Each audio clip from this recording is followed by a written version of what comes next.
UGC net जून 2026 exam cycle चल रही है अभी, और पेपर वन में एक क्वेश्चन बार बार पॉपअप हो रहा है, दैट इज सोशल मीडिया की सीक्वेंसिंग। बार बार आपसे पूछा जा रहा है कि व्हाट्सएप, इंस्टाग्राम, फेसबुक, यूट्यूब, इनको क्रोनोलॉजिकली आप अरेंज कीजिए या फिर इनके ईयर बताइए। मैच द कॉलम के क्वेश्चंस भी आ रहे हैं। Hello everyone, welcome to Vision JRF. आज हम 3 से 4 मिनट में इन सोशल मीडिया प्लेटफॉर्म्स की सीक्वेंसिंग जानते हैं।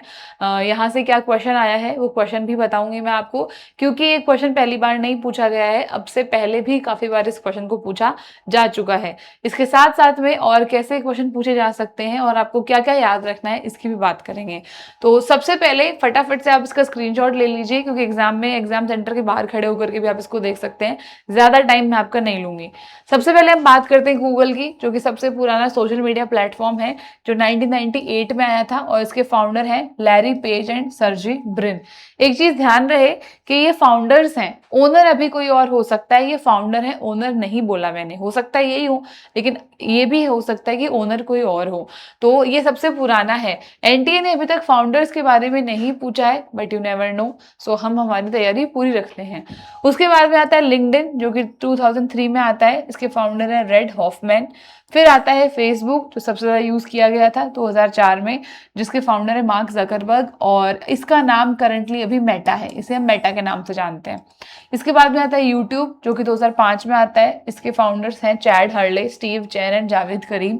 इसके बाद में आता है ट्विटर, जिसे हम एक्स के नाम से जानते हैं, जो कि 2006 में आया था। इसके फाउंडर है जैक डॉर्से और उनकी टीम।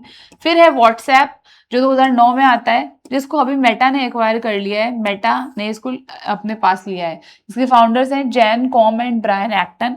उसके बाद में इंस्टाग्राम, जिसके बिना भी सांस भी नहीं आती है लोगों को, जो कि 2010 में आया था, और इसके फाउंडर्स हैं Kevin Systrom and Mike Krieger.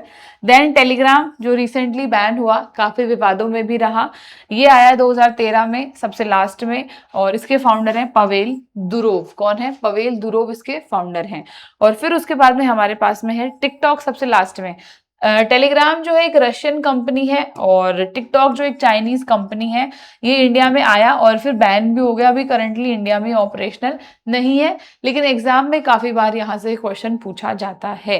तो ये सीक्वेंसिंग आपको याद रखनी है। इस सीक्वेंसिंग में सबसे इंपॉर्टेंट आपके लिए अभी तो करंटली ये बने हुए हैं, क्योंकि यहाँ से भर भर के क्वेश्चन पूछे जा रहे हैं। वैसे तो सब कुछ इंपॉर्टेंट है, बट ये जरूर याद रखने हैं आपको सारे के सारे। देखो, गूगल सबसे पुराना है, ये आप अपने कॉमन सेंस से भी कर सकते हो। इंस्टाग्राम सबसे नया है, लेकिन टेलीग्राम उससे भी नया है, ये बात आपको याद रखनी है। तो यहाँ पर हमारे पास में, यहाँ देखो, इनमें एक एक ईयर का गैप है, तो यहाँ कंफ्यूजन हो सकती है। FYTWIT, इसको कुछ ना कुछ करके, किसी ना किसी ट्रिक से जो है वो आपको याद रखना ही पड़ेगा। You don't have any option. तो यहाँ से एग्जाम में डेफिनेटली क्वेश्चन आएगा, काफी बार पूछा गया है।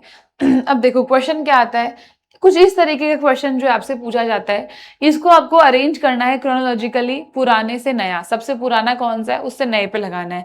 ध्यान रहे, जब भी एग्जाम में ऐसा क्वेश्चन आए जरूर पढ़ लें कि नए से पुराना पूछा है या पुराने से नया पूछा है। या फिर ये क्वेश्चन मैच द कॉलम में भी आ सकता है। एक साइड सोशल मीडिया प्लेटफॉर्म्स हो, सामने इसके ईयर्स हो, और फिर मैच द फॉलोइंग में क्वेश्चन आ सकता है। यहाँ पर हम देखेंगे अगर, तो सबसे पुराना हमें कौन सा देखने को मिलेगा, इसका आंसर है हमारे पास में फेसबुक जो है वो यहाँ पर हमें देखने को मिलेगा। तो इसका answer I think option number D रहेगा, फेसबुक। उसके बाद में हमारे पास में आएगा यूट्यूब, देन हमारे पास में आएगा ट्विटर, उसके बाद में आएगा इंस्टाग्राम, और ये देखो टिकटॉक। ये कोई बहुत ज्यादा पुराना क्वेश्चन नहीं है, टिकटॉक बैन हो गया, लेकिन यहाँ से एग्जाम में क्वेश्चन जो है बहुत बार पूछा जाता है। तो इसका आंसर है हमारे पास में ऑप्शन नंबर डी। ईयर्स में ऑलरेडी आपको बता चुकी हूँ। अगर आप यूजीसी नेट दिसंबर एग्जाम की प्रेपरेशन कर रहे हैं, तो उसके लिए आप विजन जेआरएफ के पेपर 1 के फाउंडेशन बैच, एकलव्य बैच में एनरोल कर सकते हैं। बाद में इसकी फीस बढ़ जाएगी। इसके साथ साथ में पेपर 1 की बुक भी आपको विजन जेआरएफ के ऐप से मिल जाएगी। राजस्थान सेट के स्टूडेंट्स के लिए भी पेपर 1 एंड पेपर 2 के बैचेस लॉन्च हो चुके हैं, ये भी आपको मिलेंगे विजन जेआरएफ के ऐप से। इसके अलावा पेपर 2 में आपको history, geography, commerce, political science, Hindi and sociology के बैचेस मिल जाएंगे। किसी भी कोर्स में आप एनरोल करना चाहते हैं तो विजन जेआरएफ का ऐप डाउनलोड करें। Wish you a very all the best for your exam, and सब कुछ अच्छा होगा, डोंट वरी। तो मिलते हैं हम नेक्स्ट सेशन में।